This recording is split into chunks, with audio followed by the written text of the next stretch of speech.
guys, hello, and oh my gosh, it has been such a long time since I've had this gorgeous creature on my channel. She's back. She's back, she's back, bitch. She's back. It. So me and Electra were having a very in-depth conversation the other day about something that you refer to as the gay bubble. The gay bubble. And that sounds really weird to kind of call it the gay bubble. The gay bubble. But it's that realization that you live in a little world where you surround yourself by so many people that are like so open-minded and are part of your community and represent everything that you stand for, that then when you realize that the world and everything outside of your little bubble isn't like that, you're like, fuck. And like last year was such an eye-opening year for us because of like, you think about Brexit, you think about how Donald Trump got elected, you think of things that happened in like Orlando, like all those little things that happened was like, shit. Like, actually, we are still discriminated against, we are still victimised. Ever since I moved to London, it's almost been 2 years now, which is almost 2 years, I have changed so much. You know, I finally accepted my gender fluidity. You know, I accept the fact that I don't just identify as male and I can wear like girls' clothes and heels and stuff. Yeah. It's been funny because back in Devon, I had no gay friends. I had no gay friends. I had no one to explore this kind of stuff with. I had no one. I remember in work, I think I talked about this before, there was a trans person who came into work who was wearing girls' clothes and everyone was like, what's that? Look at that. Oh my God, have you seen it? Like people come up to me, have you seen it? Have I seen what? You'll know when you see. The thing is as well, like back then, I wouldn't have thought that was any different in some way because obviously I knew that wasn't right, but I was in my Devon bubble. Like, to me, that was the norm. Like, that was what people were like there. Like, people were just quite homophobic and transphobic and stuff. And it's sad that was normal to me. Like, that was something that I was fine. And until I moved here, and I realised this entire world, and now practically all of my friends are LGBT. It's hard for me to like remember what it was like before because I'm so bubbled now in my little gay world. From that bubble to this bubble, and that's the whole thing which I think people don't realise they do to themselves. Yeah. You end up coming in this little tiny bubble, and then you forget about what's going on in that environment or that environment. I do videos on YouTube, but now and then they'll get a market of people that are not in our world. They're not. I remember when I cracked my head open on playing Pokemon Go. I did a video about Pokemon Go, did it, and I ended up on like one of these top YouTubers who like top people who hurt themselves playing Pokemon Go. Do you remember that video? And I was barraged with hate, because it was from the gaming community. Like, they were going in on me because of the way that I looked, and it was like, I don't experience that on YouTube because my world on YouTube is LGBT, and being part of that other work culture, so that very small time. And it was like a barrage of hate. It was like, who the fuck is that? What the hell does that person look like? Oh my God, is that a boy or a girl? That is disgusting. Like, that was what I got, and I forget that actually a lot of YouTubers like that. I've only ever had 2 hate comments. So my little bubble was a hell of a lot smaller from mean. There's only one gender, John. We talk about something called the eyes. The eyes. Talk about the eyes. Oh my gosh. Yeah. What easiest way I explain this is this, like, for example, people who look different, so like us, for example, people like body modifications or anybody that looks different, you automatically know that even I look at somebody in the street who looks different. But you never know what those people are thinking, and with everything that's gone on, when you see like people are looking at you, it's constantly like whenever you go out in public, you're on stage. And the thing is as well, like people will say, well, just tone it down, but then you're not being yourself. Like the whole point of this is like, yes, fair enough. We choose to do this to ourselves. I choose to put loads of piercings on me. I choose, and I don't care if people look at me so much for the piercings, but when I go out in my like makeup and I wear my high heels and stuff, like that is how I feel comfortable. Like that is what I like to look like, and to constantly be barraged with like those stares of like people are constantly going, what the hell is that? Like what is that? What? Oh my, like what? And to begin with me, like I've been doing this for nearly 10 years. You've only like started expressing it in the last 2 years. So I'm a hell of a lot longer down the line of seeing things and blow that out. That's not PC. I'm well done. I've been doing this a hell of a lot longer than Roland has, so it kind of gets to the point where I really cannot be bothered anymore. Yeah. I'm very new to this, and I was saying to you that like I am kind of jealous for the fact that you can look very androgynous. But for me, because I do have a man's face, like I do have a very manly face, I can't do that as much. Like, I wish I could be able to look like that, and it's really difficult because I don't want to have surgery. I don't want to have anything like that to... Maybe later in my years. Do not crack my face. But like, I do get quite envious, especially as well of your courage. Like, I admire you so much.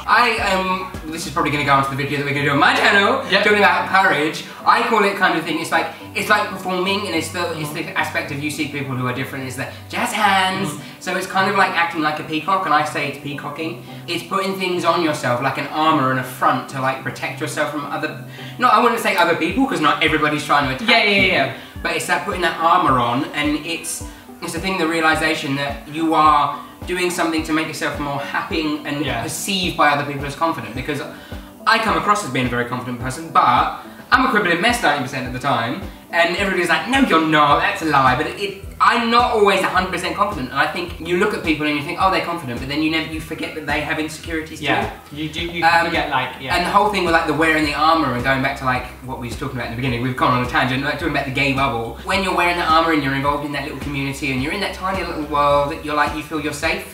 And then with everything that's gone on, that armour slowly gets chinked away and the bubble gets popped, and then you're like, oh fuck. Shit, this is what the real world's actually like. We've sat back and thought to ourselves, we're so progressive and everything like that, and it's kind of a reality check. But it's that smack in the face of like, stop resting on your laurels. You need to continue moving in the right direction. Don't sit back and, oh, we're fine now, because you're not. I have got to a stage now where when people stare at me, I'll say hello to them, or I will like shout at them. When we went to America last year, I don't know whether maybe it was just the places I've been, but like piercings just really aren't that much of a thing there. Like I never once saw a person who had piercings like me. Never. Went to a theme park both times. Every time I'm queuing up for a ride, people all surround me. I think you expect the looks, but it's how they look. And it's the context about how they go about expressing their interest in your difference. Because I get it as well, I get the looks and I have the piercings as well. Granted, my piercings aren't as extreme as yours. This is kind of a body modification for the way I portray myself as being non-binary. So I get the looks as well, but my thing of it is, it depends how they look.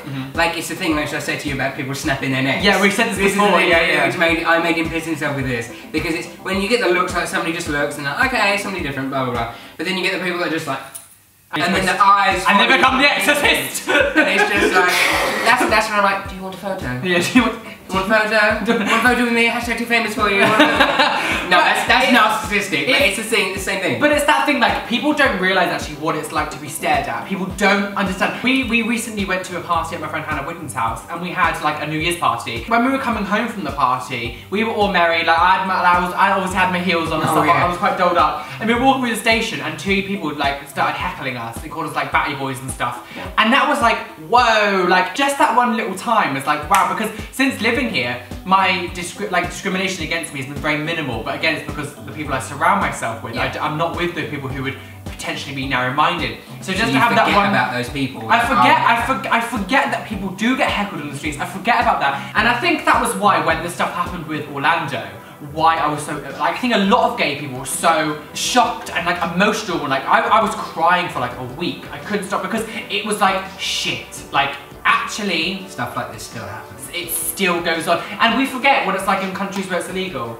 How often do we sit down and think, oh god, in there people never do. Like people don't. Like, and obviously that is why I do videos on YouTube and stuff, because I want to know that I'm trying to help people outside of our world who are not able to be themselves as much, and I try my hardest, but it still gets to a limit where there's only so much I can do. When I did a video last year about going back from my brother's wedding, it was almost a year ago. I made that video now. Like, that to me was another time when I was like, shit, because I was so scared just to go outside in Devon after living here like for a year, almost a year at that point, wearing my makeup, wearing my lashes, wearing my heels, because I was there and I was like, I'm back in the world now who hates me. Like, I'm back in the place where they will not accept me for me, and I know that they won't. You've become into a different world entirely now, and you're stepping back into that as someone different. Yeah, and I was so scared. I was so scared just to like go out my heels, my lashes. I did it, and I'm very proud of myself for doing it. But that was another time when I was like, shit, we are living in this little world now. And I feel actually a lot of time people on YouTube, when they're like forcing other YouTubers or other people to come out when they're not ready, it's like, have you forgotten how difficult it was when you were coming out? Like, and celebrities and things, when like, people are like, oh, we know they're gay, but like, just come out already. It's like, yeah, that's the whole thing of it. How can you forget how hard when people come out as well? It's not always the thing of, oh, I come out, everybody has to come out with me and accept me, and the world's going to be gay and we're going to be happy. You had that, whether it was 10 years, 15 years, 20 years, sometimes it's even longer. You had that extended period of time to accept yourself and become comfortable with it. You can't then initially come out to somebody and expect them to just accept you straight away. It's great if they do, and I think we are to an extent slightly in a point where it's going in that direction where people just don't give a fuck anymore. But then again, going back to those ideals, you never know what somebody's actually going to do. You could know somebody inside and out, but then you don't really actually 100% know what's going on in their head. So to just have this aspect of, oh, come out, be gay, be happy, you can't necessarily have that attitude and shove that upon somebody else because they had to become comfortable with it, so the people you tell have to become comfortable with it as well. And I think that results to anything. Even talk about YouTube bubbles, like, it's the thing, it's not just the gay bubble, it's the YouTube bubble. We have a little YouTube bubble where we have our friends who we always hang out with, who we do things with, who aren't gay or they're women or and like they're all like a little women, group. But then like I've known people who have come out of those bubbles and they go like big on YouTube, whatever, and they don't talk to us anymore. And it's like you've clearly forgotten where you've come from. Like you've just let the numbers and stuff go to your head. And that's another form of like a different kind of bubble that we do live in. The bubble bar. The bubble. The bubble bar. But I think that's a good way of like of explaining things because it's not just gay people. It's every minority, or it's a celebrity status thing, or it's a numbers game, or even money on like class standards, like middle class, upper class. It's a continuous thing that's always gone on, and it's something that I personally think needs to be broken down and just removed because people always do that, and you'll get people that trample over someone to get somewhere else. I know that's just arseholes in life, but it is a kind of thing of when you actually use that imagery of like talking about the bubble and people's different bubbles and being all in this big bubble bath, that you have to then just view everything as one thing and not forget about where you've come from or where you're going and not where did you come from? Where did you come from? ElectraSnow. Basildon in Essex. Basildon, where a lot of people have orange skin and white teeth. And cocaine. No! On that note, we're gonna go. We don't do cocaine. Well, some do cocaine. So go over to Electra's channel now. We're gonna go do a video about peacocking. Yes. So you'll definitely want to come over and see what that's about because I know that can be very, very confusing, just like the bubble and all this kind of shit. So all the links and stuff are down in the description, all of our social media as well. Make sure you hit the like button and subscribe, and we'll see you all very soon. Bye.